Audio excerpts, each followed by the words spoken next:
María José Rubio es licenciada en Geografía e Historia y desde 1989 trabaja en los campos de Historia Social y del Arte de España. Académica correspondiente a la Real Academia de las Bellas Artes y Ciencias Históricas de Toledo, se especializó en Historia de España y en la monarquía hispánica.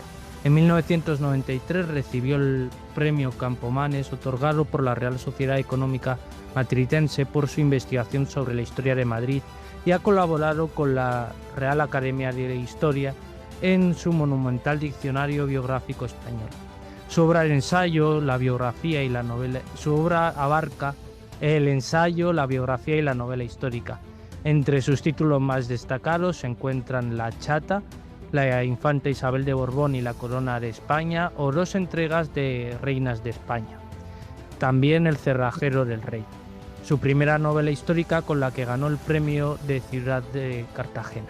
Su trabajo más reciente o su novela más reciente es La Marquesa y Bonaparte, una apuesta ciertamente ambiciosa en torno a la ficción histórica y que es la novela de la que vamos a hablar en el día de hoy. Así que es un placer darte la bienvenida, María José, a esta época de intriga, ambición y poder. Bienvenida a la era napoleónica. Muchísimas gracias, Sergio. Muy feliz. Quisiera preguntarte en primer lugar cómo surge el proyecto, qué descubriste o qué te enganchó de esta historia concreta para llevarla a la ficción histórica. Bueno, pues realmente esta historia la descubro a través de varios personajes muy potentes, de los que a mí me sorprendió que no hubiera nada escrito, o muy poco escrito desde el punto de vista de la historiografía española. Uno es el de la Marquesa, como la novela indica, la Marquesa, que es la Marquesa de Santa Cruz, Mariana de Wallstein, una mujer de la que más tarde hablaremos. La descubro investigando sobre las mujeres de la Ilustración, y ella figura como una de esas grandes mujeres de la Ilustración que fueron mujeres absolutamente pioneras, vanguardistas para su tiempo, muy avanzadas, con un espíritu de libertad muy desconocido, y que, bueno, me pareció un personaje fascinante. Y a través de ella conozco que uno de sus amantes, de los varios amantes que tuvo, era Luciano Bonaparte. Entonces tiro del hilo de Luciano Bonaparte y empiezo a ver que, bueno, que Luciano Bonaparte fue embajador en España, que fue el primer Bonaparte que pasó a España, mucho antes que José Bonaparte, que se sabe muy poco de él, y sin embargo tuvo una embajada extraordinariamente interesante desde todo punto de vista, ¿no? El político, el diplomático, el artístico, el personal. Así que decidí que, bueno, que aquí evidentemente había una gran historia, y fue así como empecé a tirar del hilo de esta investigación. Quisiera preguntarte también en esta primera toma de contacto inicial por cómo es el proceso de investigación para una novela histórica. Si hubo algún hallazgo documental que te sorprendiera durante ese proceso, y también es que la novela histórica, para mí como lector del género, tiene esa gran dificultad, ¿no? De ser fiel a los hechos y sin perder atractivo narrativo. No sé si nos puedes contar un poco qué decisiones tuviste que tomar para enfrentar esta problemática y dónde trazarías la línea entre fidelidad y libertad creativa. Bueno, pues yo escribo, como bien has dicho antes, yo escribo también, yo soy historiadora profesional, y lo que más me puede gustar del mundo de mi profesión es la investigación, el mundo de los archivos. Soy un ratón de archivo, sin duda. Y a pesar de que escribo ensayo, también me he aventurado a la novela histórica, porque, bueno, pues literariamente me gusta, o sea, es un acercamiento que también me gusta a la historia, y creo que la buena novela histórica puede ser absolutamente fiel a la historia, y además es un medio, bueno, diferente de hacer llegar la historia a un gran público. Yo, por supuesto, empiezo siempre las novelas históricas a través de un trabajo de investigación exhaustivo, absolutamente exhaustivo. Casi puedo decir que el 70% del trabajo de un libro así, de una novela histórica, es el trabajo de investigación. Yo repaso como si fuera a hacer una tesis doctoral, o sea, toda la historiografía que se conoce sobre el tema, me meto en archivos, a armar realmente una historia a través de los documentos que se pueden armar, y a partir de ahí, casi cuando ya tengo toda la historia investigada, los hechos documentales tal cual, científicos, ahí es cuando decido, bueno, ¿esto cómo lo cuento? O sea, ¿lo cuento como un ensayo, lo cuento como una novela? Es decir, que bueno, que para mí la novela histórica tiene un fundamento absolutamente riguroso, y que se fundamenta eso en la investigación. En este proceso de esta novela en concreto, bueno, estaba en archivos, hemos puesto el archivo del Palacio Real, el archivo histórico de la nobleza en Toledo, donde he tenido la suerte de que hace relativamente poco tiempo la Casa de Santa Cruz ha legado toda su documentación, es decir, que he podido consultar los documentos de la Casa de Santa Cruz. Y luego, por ejemplo, el Archivo de Protocolos de Madrid, donde he tenido acceso a documentos muy interesantes. Bueno, en fin, en estos archivos siempre te encuentras con sorpresas, siempre. O sea, toda la novela, de hecho hay una frase inicial de esta novela que dice: lo que más irreal te parezca probablemente es lo que ocurre, porque está llena de datos históricos absolutamente desconocidos que nunca se habían publicado en ningún ensayo y que aparecen aquí en una trama novelesca, pero que es lo que realmente le da el fundamento a la novela. Y dices que siempre trabajas primero el archivo y después decides qué género le pega más a esa historia que has encontrado. ¿Por qué en este caso decidiste la ficción histórica en lugar del ensayo o de un paper académico, sin más? Pues mira, la primera idea incluso fue la de hacer una biografía sobre ella, sobre Mariana de Wallstein, la marquesa de Santa Cruz, que sin duda merecería una biografía, ¿no? De hecho, ahora voy a dar conferencias exclusivamente sobre ella, sobre el personaje. Pero aquí había un entramado de historias. Para empezar, esa embajada de Luciano Bonaparte tan desconocida, ¿no? Tan desconocida, que ya añade el aspecto de la geopolítica, la diplomacia, la alta política de ese momento muy complejo de la historia europea del siglo XIX. Pero luego vi estos grandes personajes muy potentes, o sea, el propio Luciano Bonaparte, Manuel Godoy, ella, la marquesa de Santa Cruz, el marqués de Santa Cruz, su esposo, la corte de Carlos IV. Había una implicación ahí del arte también, cuando descubro que Luciano Bonaparte hizo una gran colección de arte en España, y sobre todo la historia de amor, de que es una evidencia histórica que ha habido que tirar, bueno, de pequeños hilos, de que entre ellos hubo una relación.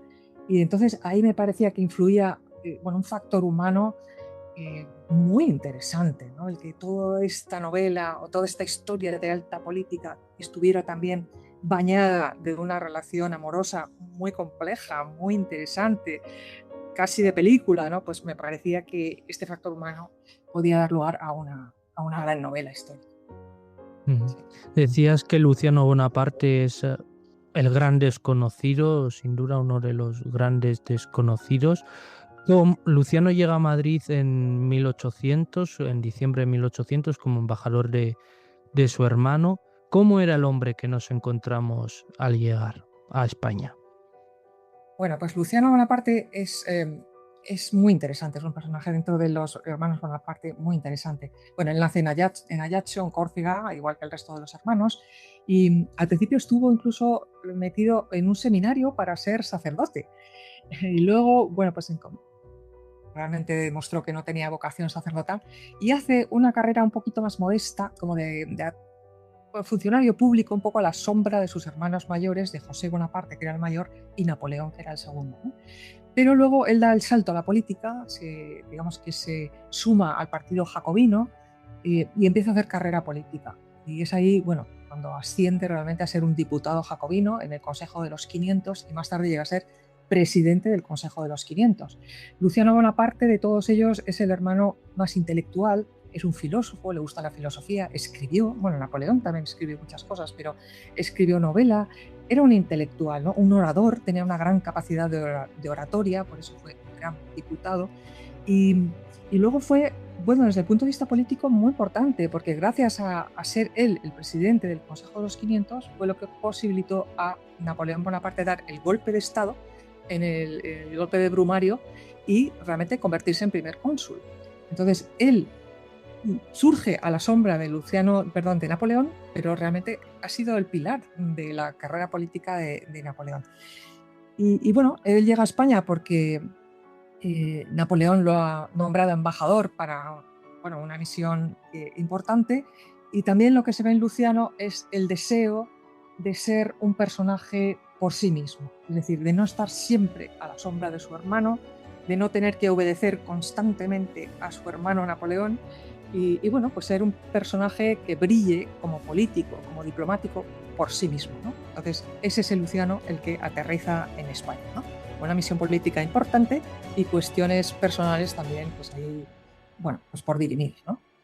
No sé si nos puedes hablar un poco de esa misión política. ¿Qué se esperaba exactamente de él? ¿Por qué España era importante en ese momento como un punto geoestratégico clave?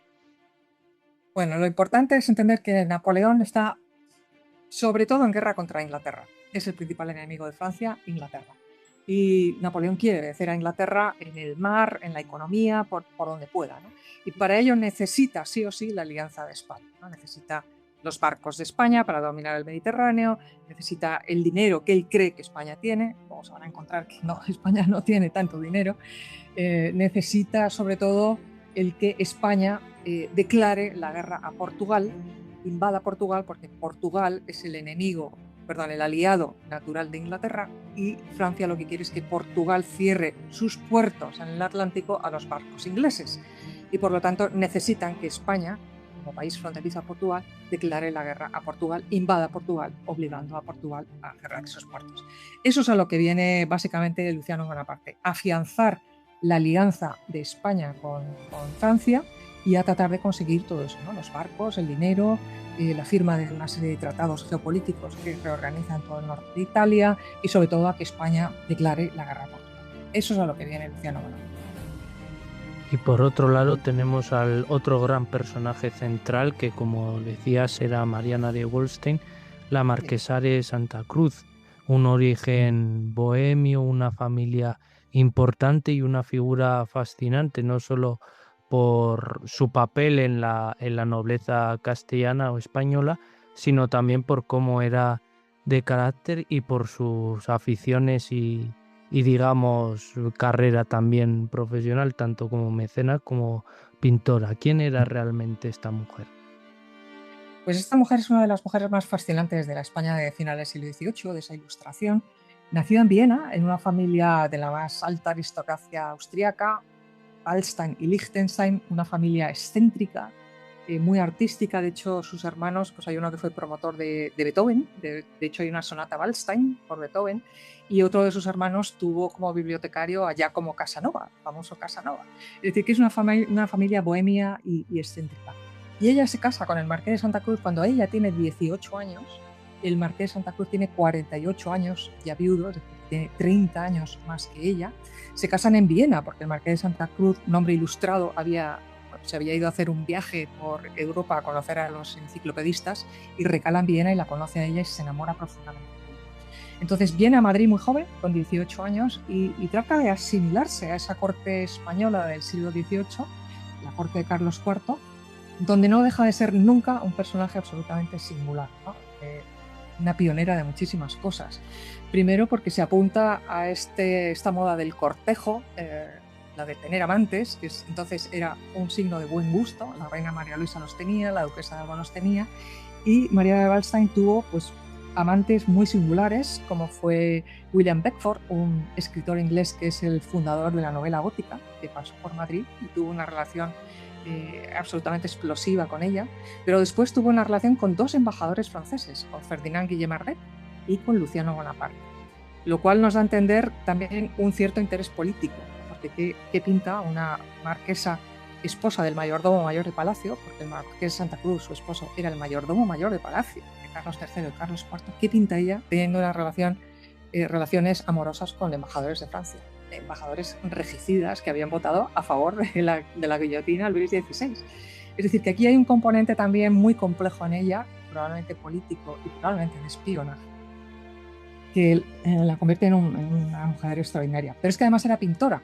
Fue una de las primeras académicas de la Real Academia de Bellas Artes de San Fernando. Y fue una de las primeras mujeres pintoras académicas reconocidas en España, aristócrata, y por supuesto pues amiga de Goya y de Manuel Godoy y de toda esa élite de personajes ilustrados del momento. Sin duda una mujer fascinante. Te quería preguntar precisamente por eso, cómo fue que se dedicó a la pintura, fue su formación junto con Isidro Carnicero en una época en la que el acceso de las mujeres a la pintura estaba absolutamente restringido, aunque sí tenemos algunos antecedentes, pero realmente son muy escasos y se han descubierto muy recientemente. Pues cuando ella llega a Madrid, como digo, viene ya de una familia muy artística, ¿no? En Viena. Pero, por ejemplo, la hermana del marqués de Santa Cruz, que se llamaba también Mariana, Mariana de Silva Bazán, duquesa de Arcos, era pintora, también pintaba. En ese ámbito de mujeres ilustradas se puso de moda también pintar, ¿no? Entre ellas, entre las mujeres ilustradas. Y las primeras académicas que entran son precisamente estas mujeres.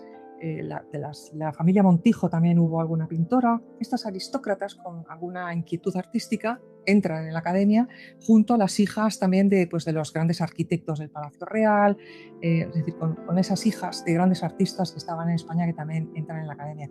Así que Mariana, yo creo que, bueno, cuando llegó a Madrid, pues como ya venía de una familia muy artística, vio la ocasión de tener una vida propia, de una ocupación propia, de algo que le interesó muchísimo, como es la pintura. Y tuvo grandes maestros. Tú has mencionado uno, Isidro Carnicero, que fue grabador, escultor, bueno, un hombre importante en el ámbito artístico madrileño. Y luego fue especializándose en miniatura, tuvo también como profesora a Dubois, un miniaturista francés, y llegó a ser una pintora muy buena, de mucha calidad. De hecho, al final de su vida también fue académica de la Academia de San Lucas de Roma y de la Academia de Arte de Florencia, muy reconocida también en Italia como pintora. Es decir, que llegó a ser una pintora de mucha calidad. En este ambiente donde se movían tanto la marquesa de Santa Cruz como Luciano Bonaparte, si hay una figura que destaca es Manuel Godoy. No sé si podríamos calificarle de valido del rey, pero sí favorito tanto de Carlos IV como sobre todo de María Luisa de Parma. Y es una de las figuras más controvertidas. Siempre se ha tenido la concepción de que fue un traidor absoluto por permitir el paso de Francia, y no es hasta trabajos como el de Emilio Laparra donde se ha matizado esta cuestión. ¿Godoy fue un traidor, un oportunista o simplemente un hombre desbordado por las circunstancias como los reyes? Sí, yo creo que hay un poco de todo, pero sobre todo yo creo que es un oportunista y un hombre desbordado por circunstancias históricas muy complejas, que no solo le desbordaron a él, sino que desbordaron a toda Europa, porque la fuerza napoleónica fue difícil de parar, fue imposible, ¿no? No solo España fue la afectada, sino que toda Europa se vio totalmente afectada por ese ciclón imparable que fue Napoleón, ¿no? ¿Es un oportunista? Sí, como todo hombre hecho a sí mismo, ¿no? Manuel Godoy es un hombre de Extremadura, de una hidalguía mediana de Extremadura, que viene a Madrid a hacer carrera como guardia de corps y cae muy bien en el ámbito de Carlos IV y María Luisa, cuando todavía eran príncipes de Asturias, y entra en ese ámbito donde, bueno, pues, logra hacerse como la persona de confianza absoluta de estos dos personajes, hasta el punto de que, bueno, lo hacen secretario de Estado con 25 años y sin ninguna carrera política. Eso, evidentemente, Godoy es un hombre ambicioso, con muchísima ambición de ser personaje histórico, de llegar a ser alguien en la vida, y evidentemente aprovecha sus oportunidades como todo hombre hecho a sí mismo. O sea, en este sentido es un oportunista. Bueno, yo en eso no le critico, me parece un hombre audaz que ha sabido, bueno, pues aprovechar lo que la vida le ha puesto delante, ¿no? Para ascender y progresar, que era lo que él deseaba. Y luego... No, iba a comentar que uno de los pasajes que más me llamó la atención en el libro, y es nada más arrancar la novela, es cómo describes a Manuel Godoy. Estamos hablando de 1800, en la primera caída, y tú lo describes como se ha retirado porque sabe que va a volver a llegar su momento, porque le van a volver a llamar. Entonces sí que me pareció interesante ese, no sé si pequeño juicio o pequeña descripción del contexto histórico, como en una corte llena de intrigas, donde él sabe que gracias a su amistad con Carlos y María Luisa va a volver a tener otro momento. Sí, él tiene un momento, digamos, de retirada a partir de 1798 por, bueno, circunstancias. La reina pierde un poco la confianza en él y, bueno, por desgaste también se retira durante prácticamente 2 años. Pero él sigue siendo el hombre de poder detrás de la sombra de Carlos IV y María Luisa. Ellos decían que ellos eran una trinidad. O sea, era la única persona de la que se fiaba, ¿no? La reina María Luisa, en las cartas que le escribe continuamente, le llama amigo Manuel, amigo Manuel, amigo Manuel. Es la única persona de confianza que tiene. Y luego Napoleón sabe muy bien con quién está jugando, conoce muy bien a Godoy, desde todo punto, ¿no? De lo que le ha visto negociar de frente y lo que sabe de él por detrás. Y sabe que es un hombre negociable, que tiene esa ambición de ser alguien con la que se puede jugar, ¿no? con el que se puede negociar. Y por lo tanto es el propio Napoleón, a través de Luciano Bonaparte, es otra de las misiones que trae Luciano Bonaparte, es hacer que caiga Urquijo, Luis Mariano de Urquijo, que era el entonces el secretario de Estado, hacer que caiga Urquijo y que Godoy vuelva al poder, porque con él sabe Napoleón que va a poder negociar. Sí. Bueno, no sé, viene un poco al hilo, dado que Godoy es el principal protagonista del conflicto, y quería hablar también de la Guerra de las Naranjas, porque es uno de los eventos más extraños, breves y una de las guerras más cortas de la historia de España, donde prácticamente podemos conquistar Portugal o llega un momento en el que España puede completar esa unión peninsular, pero no se, finalmente no se decide así. Y para empezar, el nombre, ¿por qué la Guerra de las Naranjas y cuál fue la opinión de la población española con respecto a una guerra que tuvo, digamos, que nace de esa confluencia política y que realmente termina casi, o se ha tomado muchas veces como una aventura casi personal de Godoy? Sí, la Guerra de las Naranjas para mí es un anticipo muy claro de lo que va a ocurrir en 1808, con muchas circunstancias. Y bueno, esto era una de las misiones que traía Luciano, el empujar a que España declare la guerra a Portugal, como hemos contado antes, para que cierre sus puertos a Inglaterra. Una misión nada fácil, porque en el trono de Portugal estaba la hija de Carlos IV. Entonces, claro, Carlos IV se resiste enormemente a declarar la guerra a un trono donde está su hija, ¿no? Pero no tiene más remedio España que obedecer a las órdenes de Napoleón, porque al final es su aliada, es un súbdito, empieza a ser un súbdito de Francia, ¿no? Era muy difícil oponerse a Francia en ese momento. Y lo interesante es que esta guerra, digamos que se negocia precisamente entre Godoy y Luciano Bonaparte, ¿no? Que llegan a ser, pues, o sea, aparte de la novela, del interés de esta novela también es la relación entre estos dos grandes personajes muy inteligentes que se miden constantemente en su audacia uno a otro en las conversaciones y que, como ellos dicen, en otro tiempo hubieran sido grandes amigos, pero que aquí tenían que cada uno defender sus propios intereses. Por lo tanto, esta guerra, claro, Luciano Bonaparte se da cuenta de que no puede quitarle el protagonismo a Godoy en esta guerra, es decir, que es necesario que vengan las tropas francesas, pero tienen que estar siempre a la sombra de Godoy, es decir, que Godoy se sienta el protagonista de esta guerra, ¿no? Para que España acceda a declarar la guerra a Portugal, tiene que tener su protagonismo, su pequeña gloria, ¿no? Hay que darle el espacio de gloria a Godoy para que esta guerra sea posible.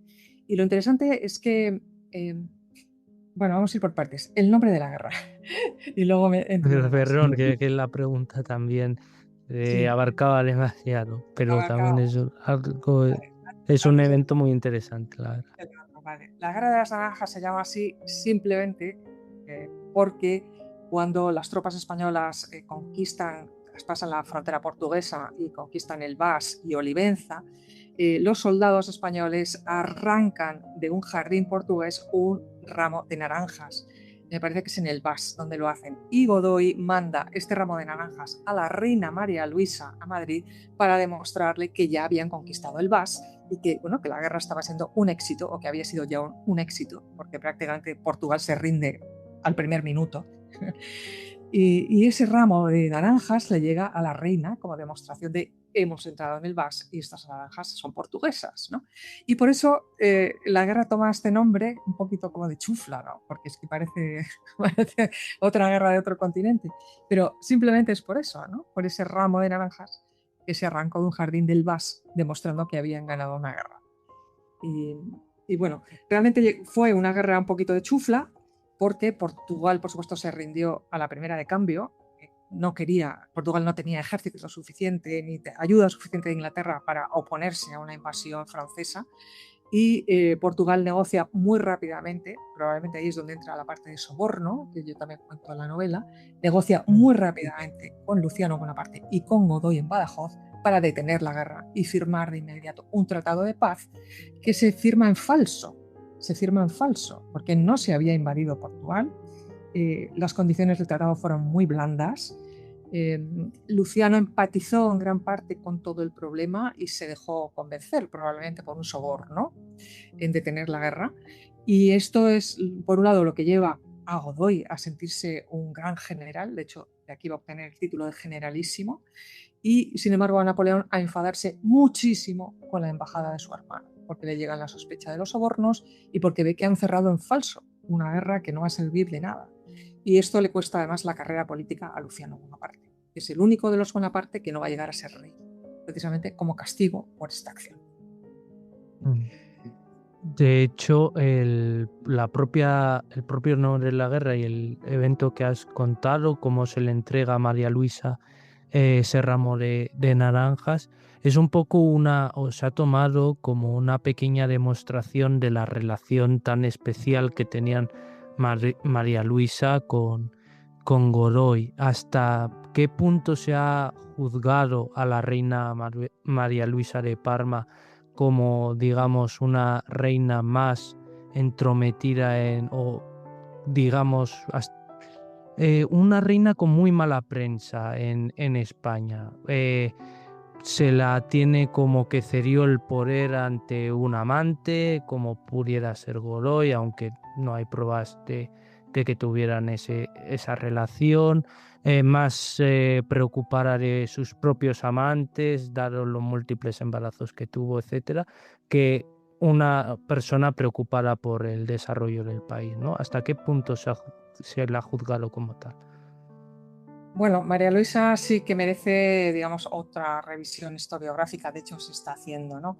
Porque es también quizá víctima de una cierta leyenda negra que cae sobre ella y que curiosamente repite el mismo patrón de leyenda negra que cae sobre María Antonieta, la reina de Francia, y sobre la reina Carolina de Nápoles. Las tres son contemporáneas y sobre las tres cae el mismo patrón, ¿no? La de la reina demasiado frívola, bueno, amante de un valido y con un rey a su lado débil o tonto que no se entera de nada. Es exactamente el mismo patrón en las tres cortes, y lo cual hace pensar que probablemente también, bueno, fue un patrón realmente intencionado por aquellos que querían atacar a la monarquía como institución, ¿no? Siempre es muy más fácil atacarla a través de un personaje frágil y débil como es la figura de la mujer en la monarquía. Pero María Luisa fue sin duda una mujer inteligente, muy interesada en política. Yo he visto cartas, una carta muy graciosa que Godoy le está contando cosas de la guerra.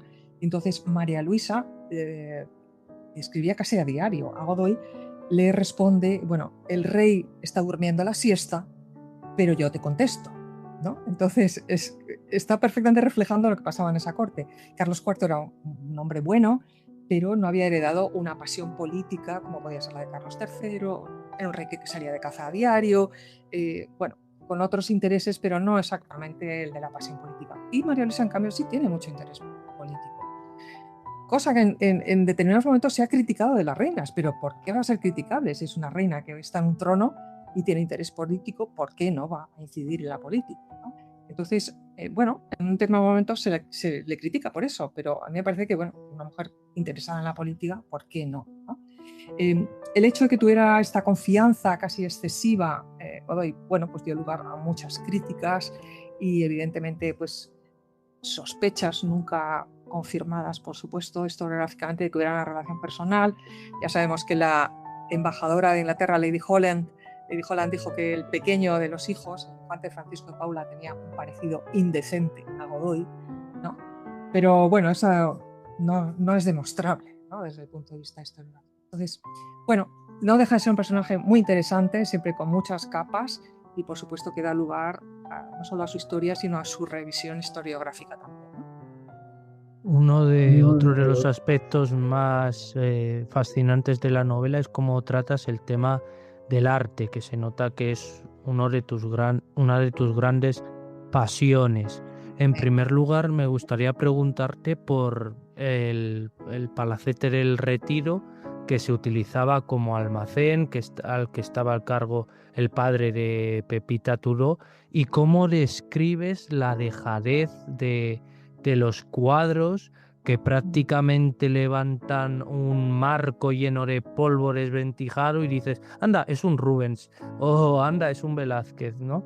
Y cómo describes cómo Goya se quejaba y había dado ya por imposible poder reformar ese espacio y que se tomaran en serio.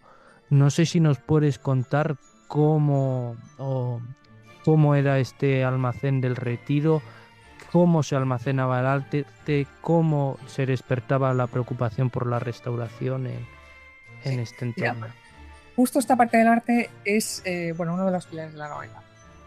Y es una de las partes de la trama de la novela de las que me puedo sentir muy orgullosa, porque esa trama en torno a la novela ha sido creada en base a datos que yo voy obteniendo en torno al mundo artístico de ese momento y que he tenido que armar de una manera que tuviera sentido y que me parece que es una cosa como ha quedado, bueno, a mí me tiene muy orgulloso y muy contenta, ¿no? Una cosa es que descubro que Luciano Bonaparte hizo una colección espectacular en España de cuadros. Se llevó cerca de 300 cuadros de Madrid. Descubro al mismo tiempo que en esa época tanto los reyes Carlos III como Carlos IV habían intentado descolgar los cuadros de desnudos del Palacio Real, incluso quemarlos, pensando en que iban a ir al infierno porque era lujuria, y que esos cuadros finalmente se habían llevado a la Academia de Bellas Artes a una sala reservada de desnudos que estaba cerrada con llave, solo visitable para ciertas personas. También descubro que Luciano Bonaparte sí o sí tuvo que conocer ese gabinete secreto de Godoy, donde guardaba la maja desnuda de Goya. Lo sé que tuvo que estar porque luego Luciano replica ese cuadro cuando él regresa a Francia.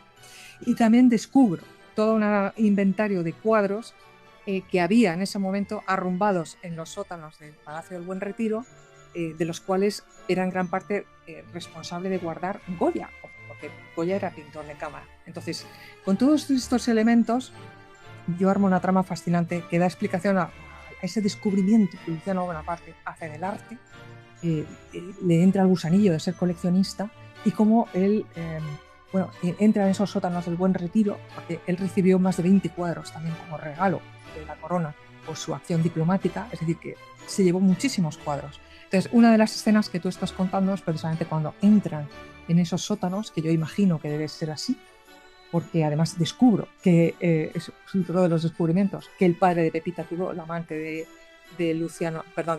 Manuel Godoy, era el intendente del Buen Retiro, por lo tanto una vía perfecta para permitirles la entrada. Y ellos van descubriendo todos esos cuadros que había ahí arrumbados. Es que estaban así. Yo he visto los inventarios en el Palacio Real, ¿no? En el archivo del Palacio Real. Esos inventarios de miles de cuadros que estaban en el Palacio Buen Retiro, porque el Palacio Buen Retiro lleva 30 años deshabitado. Desde 1764, en que Carlos III y su familia entran a vivir en el Palacio Real Nuevo, el Palacio del Buen Retiro se queda completamente deshabitado. Era un palacio ya viejo, del siglo XVII, en fin, donde todo ya respiraba abandono y antigüedad. Y esa escena, ¿verdad?, en la que Luciano Bonaparte va destapando cuadros llenos de telarañas, y donde hay Rubens y hay Tizianos y hay Velázquez y esas cosas, pues es una escena cumbre de la novela, ¿no? Y me llamó extremadamente la atención cómo lo narras y cómo lo cuentas ahora. Sinceramente es uno de los grandes descubrimientos de la novela que me dejó bastante perplejo cuando lo leí, así que enhorabuena como lector porque esa parte también me encantó. Y quería, bueno, me han mencionado cómo Luciano se lleva una gran colección de obras y precisamente uno de los eventos más criticados de la invasión francesa en la península es el expolio que realizan los franceses de nuestras obras de arte, ¿no? La famosa huida de José I en Vitoria con carromatos llenos de obras de arte, patrimonio y otras riquezas. Y ya cuentas cómo Luciano se había apoderado de buena parte de los cuadros para hacer una colección privada o personal. No sé si nos puedes contar cómo reaccionaron los españoles de la época ante ese expolio y si había conciencia dentro de la corte española que ese tipo de regalos, de la dimensión un poco del daño que se hacía contra nuestro patrimonio. Sí. Bueno, el asunto es que Luciano se lleva de España, se calcula entre 150 a 300 cuadros, pero él los compra, él no expolia. Realmente la Casa Real le regala 20, eso está demostrado porque lo cuenta él en sus memorias, 20 cuadros le regaló a la Casa Real. Y luego él descubre el mundo fascinante del coleccionismo del arte. A través de las colecciones de Godoy, él se da cuenta de que coleccionar es prestigio, prestigio personal, prestigio de poder. Una persona de poder tiene que ser una persona culta que tenga una colección de arte. Y entonces, lo que hace es, bueno, pues sobre todo en el mercado del arte madrileño, donde curiosamente se había puesto de moda entre la aristocracia la decoración francesa. Es decir, el decorar las paredes con papel pintado francés, al estilo rococó. Y eso provocó que descolgaran cuadros de primeros maestros del siglo de oro y los vendieran en almonedas. Es decir, había un mercado muy boyante en ese momento de obras de arte del siglo XVII español, de la gran pintura española. Y eso es lo que hace Luciano Bonaparte, comprar en todo ese mercado madrileño y en todas las oportunidades que ve durante su estancia de comprar grandes colecciones, ¿no? Yo descubro una carta que está publicada que escribe Bernardo de Iriarte, que era un gran ilustrado de la época, que le escribe a Ceballos, que era entonces el secretario de Estado, donde de hecho le cuenta que Luciano Bonaparte está comprando cuadros al marchante Juan de Aguirre y que Juan de Aguirre le ha ocultado determinados cuadros para que esos cuadros no salgan a Francia, ¿no? Entonces, a mí esa carta simplemente me sirve para armar toda una trama, porque me está dando la evidencia de que Luciano estaba a saco comprando cuadros en el mercado, que Juan de Aguirre era el nombre de ese marchante que estaba vendiendo cuadros y que Juan de Aguirre le estaba ocultando cuadros a Luciano Bonaparte para que no se los llevara a Francia. Y yo con eso armo una trama impresionante, ¿no? Pero sí te das cuenta de que había estas cosas, ¿no? Mucha pintura vendible, entonces de grandes maestros, porque España había sido un país coleccionista, sobre todo a partir del siglo XVII, XVI y XVII, de mucha pintura italiana, flamenca, española, que la pintura española empieza a interesar a todos esos extranjeros que visitan España, especialmente franceses e ingleses, y que, bueno, pues que a partir de ahí esta pintura sale evidentemente a Francia y empieza a llamar la atención, y por eso a partir de ahí se va a producir el expolio de las tropas francesas de todo el arte español, porque ya sabían a lo que venían, ¿no? O sea, que aquí en España había una riqueza artística muy importante que podían, por supuesto, arrasar con ella. Finalmente, María José, muchísimas gracias por esta conversación que ha sido fascinante.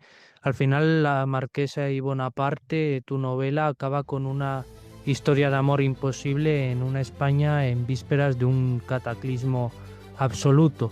¿Qué quieres que se lleve el lector cuando cierre el libro? Yo quiero que se lleve la emoción que yo siento cuando leo un libro de historia que me ha enseñado determinados acontecimientos históricos que yo no conocía o en la profundidad que yo no conocía, pero que al mismo tiempo desde el punto de vista humano me ha emocionado, me ha hecho entender a los personajes, me ha hecho empatizar con ellos, situarme en sus zapatos y entender perfectamente una época histórica desde los ojos de unos determinados protagonistas, ¿no? Por eso esta novela no tiene ni buenos ni malos, no es una novela de héroes y villanos, sino que entiendes perfectamente las circunstancias de todos los personajes. Entonces quiero que el lector aprenda historia, una historia absolutamente inédita, muchas cosas muy inéditas en esta novela, que se encuentran con una seriedad y un rigor histórico bastante notable, pero al mismo tiempo tiene el disfrute literario humano, ¿no? De entretenerse con una historia que está bien contada, que desde el punto de vista narrativo te atrapa y te hace disfrutar humanamente con unos personajes que son personajes de primera fila, iba a decir de la historia de España, pero básicamente de la historia europea cuando menos, ¿no? Es decir, esa emoción, ¿no? De cuando uno termina el libro, decir, pues esta lectura ha merecido la pena, ¿no? Porque me ha enriquecido desde todos los puntos intelectuales y humanos, ¿no? Eso. Pues Que no es poco. muchísimas gracias, María José, por pasarte por el canal, invitar a estas cuando quieras. Ha sido una conversación interesante y enhorabuena por la novela, de verdad. Bueno, pues enhorabuena a vosotros por la labor que hacéis a la era napoleónica, a la Sociedad de Estudios Napoleónicos y, por supuesto, a todos los aficionados a esta historia que es absolutamente maravillosa. Muchas gracias a vosotros.